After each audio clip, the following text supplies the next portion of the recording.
جايز، هاي فرشات اند ويلكم باك تو ماي channel. النهارده هقول لكم ازاي تعملوا احسن سمر جلو اب. بس قبل ما نبدا الفيديو ما تنسوش لايك شير سبسكرايب وتفعلوا زر الجرس عشان يوصلكوا كل جديد. ولو اول مره تشوفيني حابه تشوفيني تاني ما تنسيش تعمل سبسكرايب في القناه. ويلا بينا نبدا الفيديو مع بعض. قبل ما نبدا الفيديو النهارده في كام حاجه كده عايزه اقولها لكم. هي اول حاجه ان انتوا بتعملوا الجلو اب ده لنفسكم مش لحد تاني، عشان ترضوا نفسكم وتكونوا مستريحين وكده. بتعملوه لنفسكم مش لحد تاني، وانا بنبه كذا مره يا جماعه. تمام؟ فمن الاخر الجلو اب ده بيكون لنفسكم مش عشان ترضوا غيركم، بتكون عشان ترضوا نفسكم مش عشان ترضوا غيركم. تاني حاجة يا جماعة هي ان الجلو اب بيعتمد اعتماد كلي على الاهداف. ان احنا نقعد مع نفسنا نشوف ايه الاهداف اللي احنا عايزين، ايه الحاجات اللي احنا فعلا عايزين نحققها او عايزين احنا نطور من نفسنا فيها، سواء جلو اب خارجي او داخلي ايا يكن. اهداف، هتكتبوا اهداف كده وتشوفوا ايه الحاجات فعلا اللي انتوا عايزين تطوروا من نفسكم فيها. تمام؟ ورابع حاجه يا جماعه هي ان اهدافي غير اهدافكم، غير اهدافها غير اهدافها. يعني الحاجات اللي انا هقولها لكم النهارده دي مثال بسيط للجلو اب، اللي هو ازاي تعملوا الجلو اب في العموم. انما انتوا لو قعدتوا مع نفسكم اكيد الاهداف اللي انا قلتها دي مثال. يعني اكيد الاهداف اللي انا قلتها دي غير الاهداف اللي انتوا هتكتبوها. تمام؟ فانا بديكم مثال بسيط. اوكي، يلا بينا بقى نبدا الفيديو.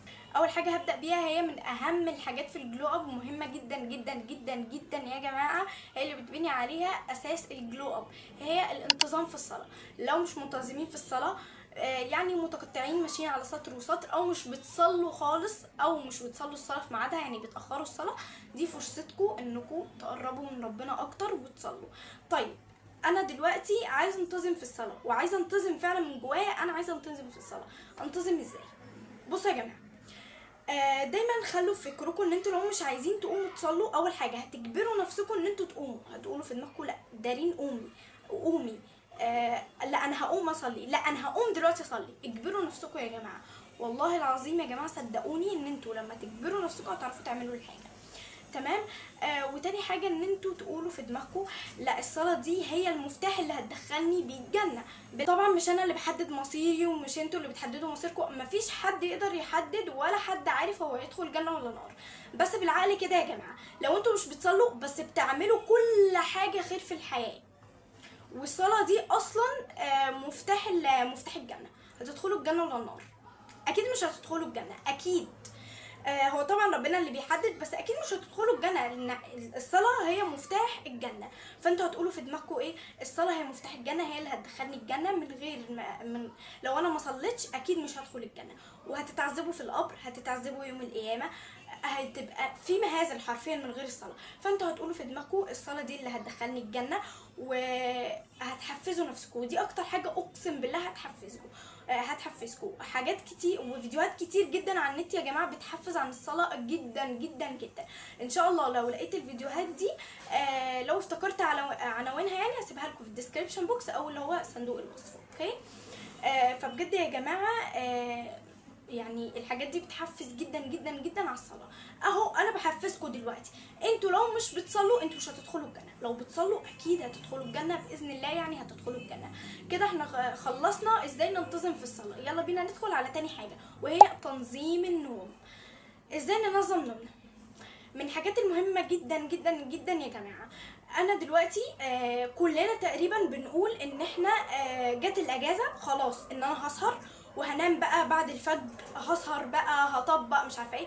جماعه انتوا كده بتهلكوا بشرتكم، جسمكم، صحتكم، بتهلكوا كل حاجه. السهر ده بيخلي خلايا بعد الشهر يعني الخلايا السرطانيه تفضل تكبر او تتجدد كده. يعني السهر هو اللي بيخلي الخلايا السرطانيه تنشط، فاهميني؟ فانتوا لو بتسهروا السهر ده بيدمركم، هيدمر حياتكم، هيدمر صحتكم، هيدمر بشرتكم، هيدمركم في كل حاجه حرفيا. فازاي بقى ننظم نومنا؟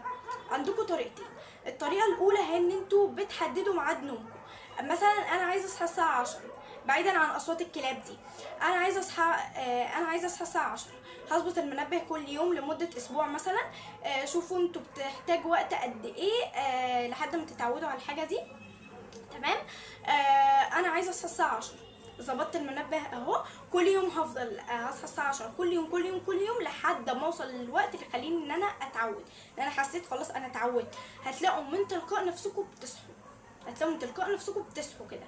وكمان عايزه اقول لكم حاجه، القاعده يا جماعه عمرها ما تتغير، لو نمتوا بدري هتصحوا بدري بس، انتهى الموضوع. فخلاصة الكلام، خلاصة كل الكلام ده كله، ان انتوا لو عايزين تنظموا يومكم، تنظموا نومكم، الطريقة الاولى هي ان انتوا بتحددوا ميعاد نومكم، وتفضلوا تصحوا الساعة 10 مثلا، 10 لحد ما تتعودوا. هتلاقوا نفسكم تتعودوا لوحدكم من تلقاء نفسكم، هتلاقوا نفسكم بتصحوا في الميعاد اللي انتوا عايزينه. تمام.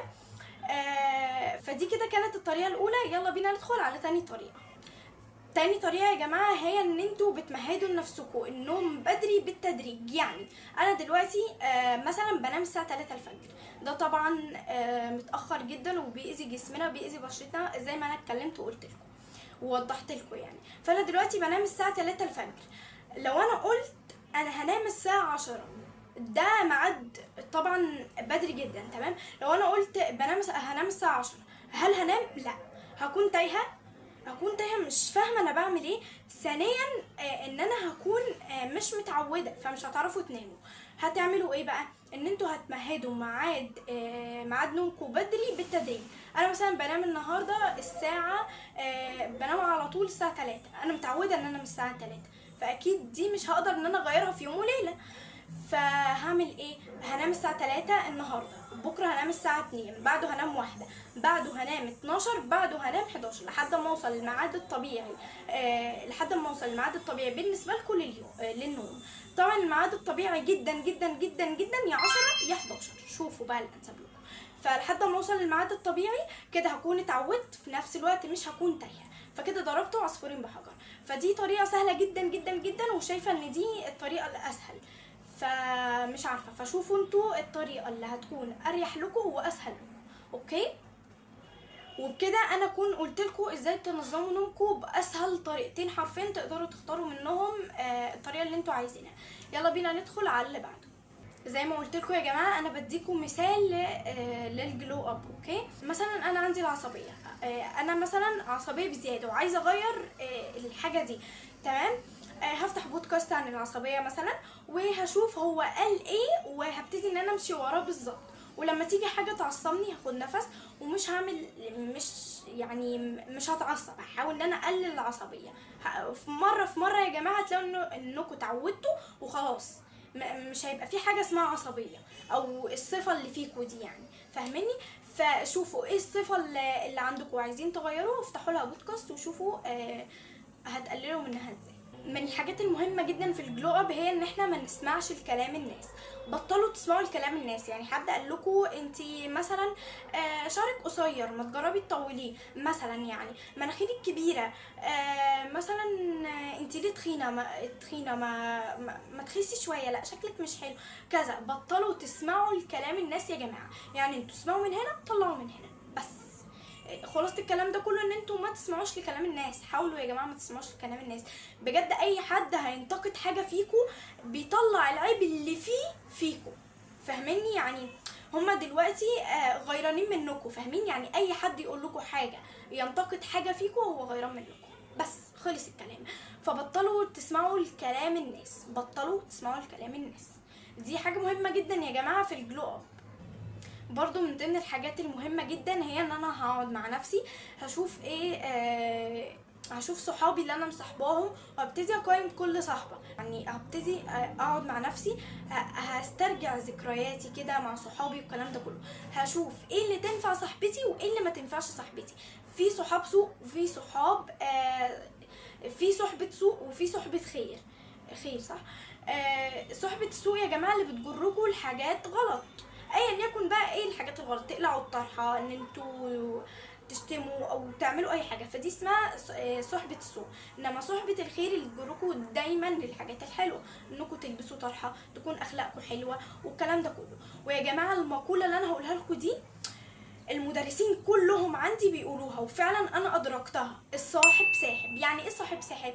لو انتم صاحبين حد سوء هتكونوا سوء شبه، والناس هتقعد تقول ايوه مش ده صاحب فلان، ايوه الاتنين دول لا لا لا اخلاقهم وحشه جدا جدا، هيقولوا كده والله. هتقولوا طب ما انت يا دارين قايله لنا ان احنا ما نهتمش بكلام الناس. ايوه يا جماعه ما تهتموش بكلام الناس، بس برضو اللي هو الناس بتقول عليكم كده وهيقولوا على اهاليكم حاجات مش حلوه، فان انتوا ماشيين مع حد وحش اكيد هيأثر عليكم، هيأثر عليكم من بره كأخلاقكم من جوه، وهيأثر عليكم شكلا. فاهميني؟ يعني الناس هتقول عليكم مش محترمين، كمان من جواكم هتلاقوا ايه ده انا بقيت اقلع الطرحه، بقيت بشتم، اخلاقي ما بقتش حلوه. جماعه مهم جدا جدا جدا ان احنا نختار الصاحب بعنايه. طب لو انا يا دارين عندي صاحبه سوق وبجد قريبه مني جدا جدا جدا جدا جدا جدا، ازاي؟ انا بجد مش هقدر ان انا اسيبها. بالراحه هتبتدوا ان انتوا تقللوا من كلامكم. يعني انتوا بتتكلموا كتير جدا جدا جدا، هتبتدي تقللي من كلامك معاها لحد ما هي هتفهم وهتلاقي انها فعلا عامله حاجه غلط، فهتيجي تتاسف لك مثلا. ولو هي صلحت من الحاجه اللي هي بتعملها وبقت صاحبه حلوه صاحبيها، لو فضلت على نفس موقفها ما تكلميهاش، اسمع مني ما تكلميهاش. طب لو هي صاحبه خير بتجركوا لحاجات حلوه، طبعا طبعا طبعا كملوا معاها. فانتوا هتقعدوا مع نفسكم هتشوفوا ايه الصحبه اللي تنفع تبقى صاحبتكم وايه الصحبه اللي ما ينفعش تبقى صاحبتكم بجد. انما الغلط جدا ان انت تروحي تقولي لها لا بصي انا مش عايزه اكلمك تاني عشان انت واحده مش كويسه، انا مش عايزه اكلمك تاني وغوري بقى في داهيه. لا، ما تعملوش كده. هتقللوا من الكلام معاها لحد ما تكون علاقتكم معاها سطحيه قوي. هي هتفهم، هي من نفسها هتفهم انها عملت حاجه غلط، فممكن انها تطور من نفسها وهتبطل اللي هي بتعمله ده، وهتلبس الطرحه صح والكلام ده كله، وهتيجي تتاسف لك. لو هي بطلت الحاجه الغلط اللي هي بتعملها دي صاحبوها. لو ما بطلتش الحاجه الغلط اللي هي بتعملها وفضلت على موقفها وثابته، ما تكلموهاش. بس قولا واحدا ما تكلموهاش. بجد يا جماعه اقسم بالله الصاحب ساحب بشكل مش طبيعي، اقسم بالله الصاحب ساحب. فمهم جدا ان انتوا تقعدوا مع نفسكم تشوفوا ايه الصحاب اللي انتوا اللي ينفع تبقى صحابكم والصحاب اللي ما ينفعش يكونوا صحابكم. اوكي، مهم جدا يا جماعه، مهم جدا جدا جدا جدا في الجلو اب.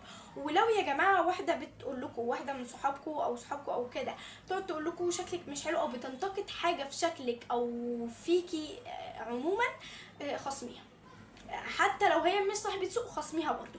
ان هي بتنتقدك غيرانه منك كده، بتكرهك مش بتحبك، او لو حتى بتحبك بس غيرانه منك وعايزه اللي هو مش عايزه ان انت تكوني احسن منها، ما تكلميهاش، قللي معاها في الكلام. فمهم جدا يا جماعه خلاص الكلام ده كله ان انتوا تقعدوا تعيدوا حساباتكم مع صحابكم كده. يعني تقعدوا مع نفسكم تشوفوا لا دي انا لا مش هينفع ان انا اصاحبها، دي صاحبه حلوه جدا. تمام، مهم جدا جدا جدا يا جماعه. كده يا جماعه انتوا كده بتكونوا بتنظفوا حياتكم من اي حاجه هتاثر عليكم في الجلو اب، يعني ان انتوا تسمعوا الكلام الناس والكلام ده كله. خلاص الكلام ده كله ان انتوا هتقعدوا مع نفسكم هتعيدوا حساباتكم، هتشوفوا ايه الصحبه اللي ينفع تبقى صاحبتكم وايه الصحبه اللي ما ينفعش تبقى صاحبتكم. عشان في الجلو اب لازم ان انتوا تنظفوا حياتكم، نظفوا حياتكم عشان ما ياثرش على الجلو اب، او ما ياثرش على اخلاقكم اي حاجه من الحاجات دي. فمهم جدا يا جماعه في الجلو اب ان انتوا لو عندكم صاحبه سوء لازم تتخلصوا منها، ده لازم، او بمعنى اصح ان انتوا تنظفوا حياتكم.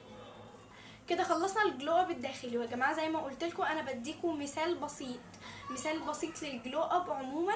انما انتوا ممكن تكون الاهداف دي مش نفس الاهداف اللي انا بقولها، فاهميني؟ فلازم تقعدوا مع نفسكم زي ما قلت لكم، وبكرر تاني تقعدوا مع نفسكم تشوفوا ايه الحاجات اللي فعلا انتوا عايزين تطوروا نفسكم فيها، جلو اب داخلي او خارجي، وتعملوها. تمام، انا بديكم مثال بسيط يا جماعه، بديكم مثال بسيط للجلو اب عموما.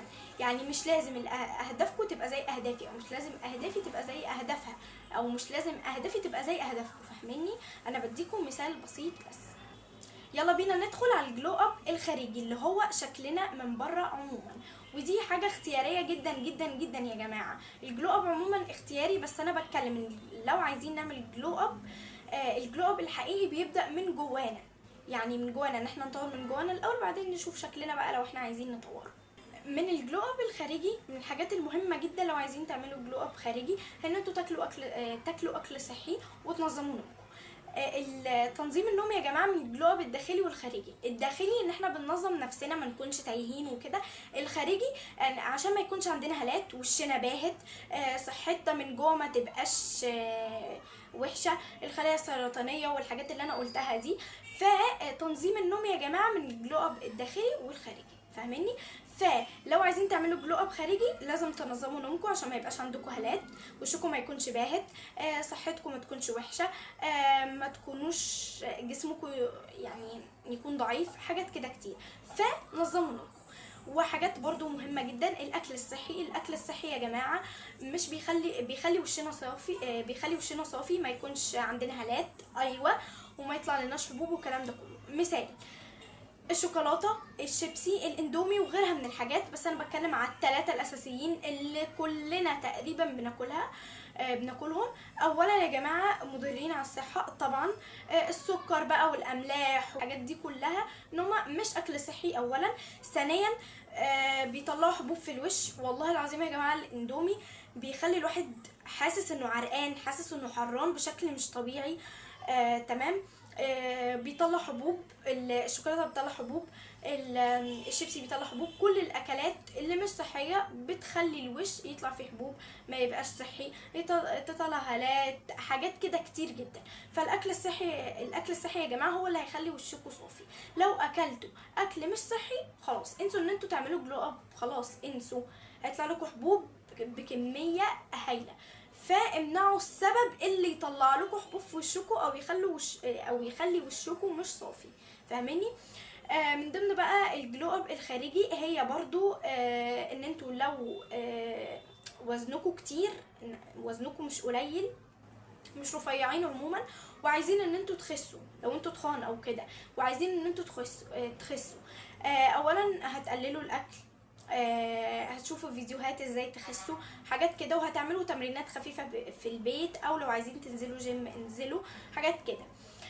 طيب لو شعرنا، انا بختصر لكم، لو شعرنا مثلا شعري مقصف مش مترطب، حاجات كده، هجيب له حاجات ترطب، حمام كريم، بلسم، هجيب له حاجات اللي هي الحاجات الاساسيه، سيرم او كريم ترطيب، ان انا هقلل هيتنج عشان شعري ما يكونش مقصف، هرطب شعري كويس، زيت جوجوبا، حاجات كده. شعري ما بيطولش، طبعا هتاكلي اكل، النيوترينتس اللي انت بتدخليها لجسمك هي اللي بتيجي لشعرك برضو. ايوه، يعني انت لو مش بتاكلي كويس، انسي ان شعرك يطول، انسي ان شعرك يبقى صحي، انسي ان شعرك يبقى مترطب، انسي ان شعرك ما يسقطش، شعرك هيسقط، هيقع، هيبقى فيه تساقط في الشعر، انسي ان شعرك يبقى ما فيهوش فراغات، انسي ان شعرك يبقى صحي عموما. فلازم ان انت تاكلي اكل صحي، ايوه لازم ان انت تاكلي اكل صحي، ما يبقاش مضر يعني والكلام ده كله. وتشوفي ايه هي مشكله شعرك وتبتدي ان انت تعالجيها. شعري بيقع، جيبي زيوت، شعري في فراغات، جيبي زيوت زي زيت اللوز الحلو او الكلام ده كله. هبقى ان شاء الله اعمل لكم فيديوهات ازاي نعمل جلو اب بقى، كل حاجه بالتفصيل في الجلو اب الخارجي. تمام. شعرك بيقع، جيبيله زيوت، شعرك فيه فراغات، جيبيله زيوت تنبت الشعر. ومفيش حاجه يا جماعه بالمناسبه، يعني مفيش حاجه هتطول الشعر او هتقل الشعر في يوم وليله، انا بقول لكم يعني خلينا واقعيين اكتر، مفيش حاجه في يوم وليله هتحول شعرك. لو هو ايه ده، انا النهارده كان شعري متدمر، بكره ايه ده انا شعري تحفه، لا مفيش حاجه اسمها كده. نرجع بقى لموضوعنا. شعري مش مترطب، هتجيبي له كريم او سيرم يرطب، يكون ترطيبه حلو والكلام ده كله. جسمي مش مترطب، هتجيبي لوشن، هتعملي حمام مغربي عشان الجلد الميت والكلام ده كله. ده من ضمن الجلو اب الخارجي. اي حاجه في شكلنا هنغيرها لو احنا عايزين نغيرها فعلا. بس كده، ده كان الجلو اب الخارجي. عايزين تطولوا شعركم، تقلوا شعركم، تمنعوا التساقط، الكلام ده كله. لو عايزين ان انا اعمل لكم سلسله هنعمل جلو اب مع بعض باذن الله هعملها لكم، اكتبوا لي تحت في الكومنتات. هتكون عباره عن ايه؟ ان احنا هنهتم بالنظافه، نظافتنا، ريحتنا تكون حلوه، بالذات في الصيف يا جماعه ريحه شعرنا تكون حلوه. ان هنهتم بشخصيتنا، شخصيتنا تكون قوية، وشعرنا يكون ازاي مترطب، الحاجات دي كلها. فلو عايزين اقول لكم بالتفصيل كل حلقة عن الشعر، الجسم، البشرة، وكل الحاجات دي، اكتبوا لي تحت في الكومنتات. عايزين ان انا اعمل لكم سلسلة هنعمل جلو اب مع بعض، اكتبوا لي تحت في الكومنتات. وبس كده، ده كان فيديو النهارده، اتمنى يكون عجبكم. ولو عجبكم متنسوش لايك شير سبسكرايب، تفعلوا زر الجرس عشان يوصلكوا كل جديد، واستنوني فيديو جديد. باي باي.